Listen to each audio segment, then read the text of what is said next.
جہاں پر کوئی طریقہ کام نہ کرے وہاں یہ اصول اپنائیں۔ مزید آگے بڑھنے سے پہلے ہمارے چینل کو سبسکرائب کریں، بیل آئیکن پر کلک کریں، اپنے دوستوں کے ساتھ اس ویڈیو کو شیئر کریں اور کمنٹ سیکشن میں اپنی رائے کا اظہار ضرور کریں۔ چارلس شواب کے ایک مل مینیجر تھے جن کے ماتحت ملازمین اپنے کام کی مقررہ مقدار کو پورا نہیں کرتے تھے۔ انہوں نے مینیجر سے پوچھا، آخر کیا وجہ ہے کہ آپ جیسے قابل آدمی بھی اس کارخانے کے معیار کے مطابق پیداوار حاصل نہیں کر پاتے؟ مینیجر نے جواب دیا، معلوم نہیں کیوں، میں ملازمین کو ڈانٹ چکا ہوں، انہیں ابھار چکا ہوں، انہیں قسمیں دلا چکا ہوں، میں انہیں سزا کی دھمکیاں دے چکا ہوں اور گولی کا نشانہ بنانے کا بھی خوف دلا چکا ہوں، لیکن کوئی طریقہ کار عمل ہی نہیں کرتا۔ جتنا کام وہ اب کرتے ہیں وہ اس سے زیادہ ایک دن کا بھی دوہرا نہیں کر سکتے۔ دن تقریباً ختم ہونے والا تھا، رات کی شفٹ شروع ہونے والی تھی کہ شواب صاحب نے مینیجر سے چاک کا ایک ٹکڑا مانگا، پھر اپنے قریب کھڑے ایک مزدور سے پوچھا، آج دن کی شفٹ والوں نے کتنے انجن بنائے ہیں؟ اس نے جواب دیا، جناب 6 انجن بنائے ہیں۔ شواب صاحب نے اس کے بعد ایک لفظ نہ کہا اور فرش پر 6 کا بڑا سا ہندسہ لکھ دیا اور چلے گئے۔ جب رات کو کام کرنے والے لوگ آئے تو انہوں نے پوچھا کہ 6 کے ہندسے کا کیا مطلب ہے؟ دن والے مزدوروں نے انہیں بتایا کہ آج بڑے صاحب یہاں آئے تھے، انہوں نے ہم سے پوچھا کہ ہم نے کتنے انجن بنائے ہیں، تو ہم نے جواب دیا کہ 6، تو انہوں نے 6 کا ہندسہ چاک سے فرش پر لکھ دیا۔ اگلی صبح شواب صاحب پھر گھومتے ہوئے وہاں سے گزرے۔ رات کے کام کرنے والے مزدوروں نے فرش پر 7 کا ہندسہ لکھ رکھا تھا۔ اس کا مطلب تھا کہ رات والے مزدور اپنے آپ کو دن والے مزدوروں سے بہتر خیال کرتے تھے۔ دن والوں نے ارادہ کیا کہ ہم ابھی رات والوں کو چھٹی کا دودھ یاد دلا دیں گے۔ وہ جوش سے بھر گئے اور اس شام گھر جانے سے پہلے وہ فرش پر 10 کا بڑا سا ہندسہ چھوڑ گئے۔ پیداوار دن بدن بڑھنے لگی۔ یہ اصول کیا بنا؟ چارلس شواب ہی کی زبانی سنیے۔ کام لینے کا واحد طریقہ یہ ہے کہ مقابلے کی تحریک پیدا کی جائے۔ مریزانہ اور روپیہ کی ہوس کا مقابلہ نہیں، بلکہ ایسا مقابلہ جس میں فریقین ایک دوسرے سے بہتر بننے کی کوشش کریں۔ لوگوں کی بجھی ہوئی روحوں کو متاثر کرنے کا تیر بہدف نسخہ یہ ہے کہ ان میں دوسروں سے سبقت لے جانے کی خواہش پیدا کی جائے۔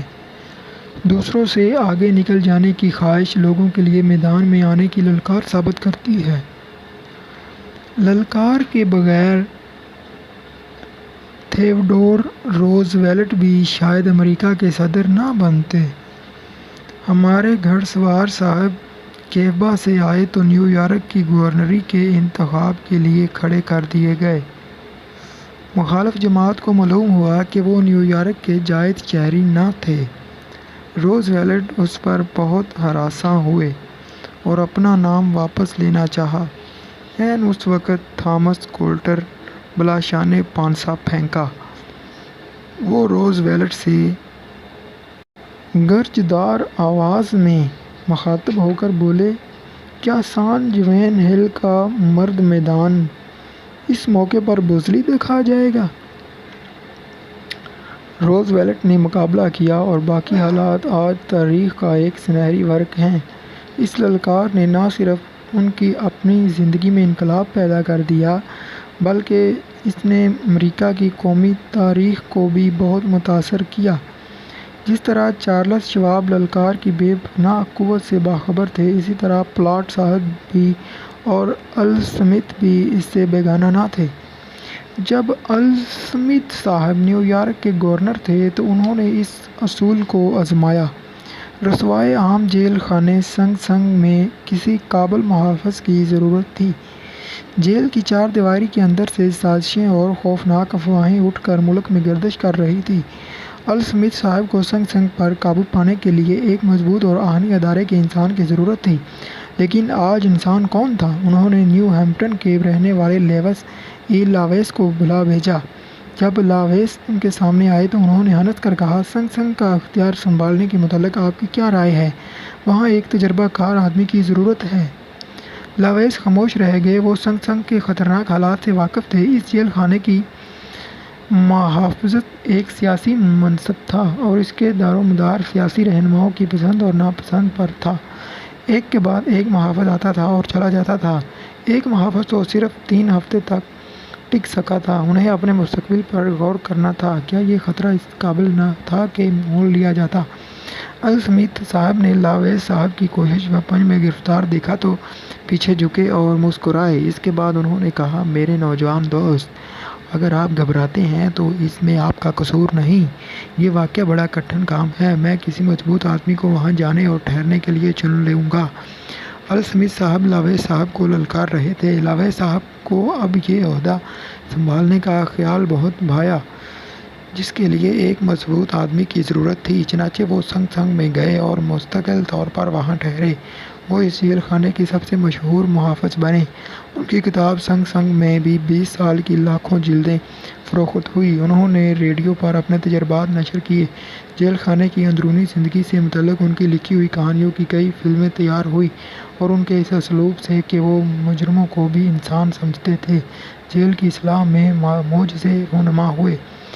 فائر اسٹون ٹائر اور ربڑ کمپنی کے بانی فائر اسٹون صاحب کا قول ہے، صرف اونچی تنخواہ کے لالچ سے اچھے آدمیوں کو اپنے یہاں ملازم رہنے پر مجبور نہیں کیا جا سکتا۔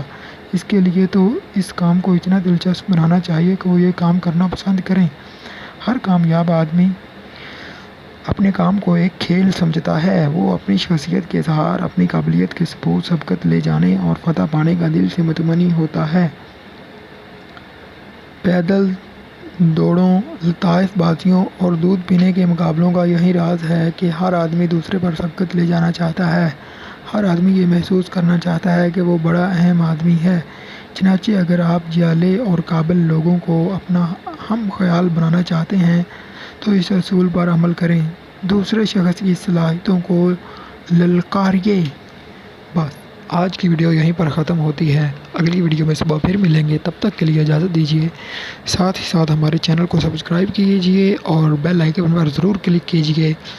ملتے رہیں گے۔ اپنا بہت بہت خیال رکھیے گا، اپنے ہمسایوں کا خیال رکھیے گا، اپنے گرد و نواح کا خیال رکھیے گا۔ Bye bye.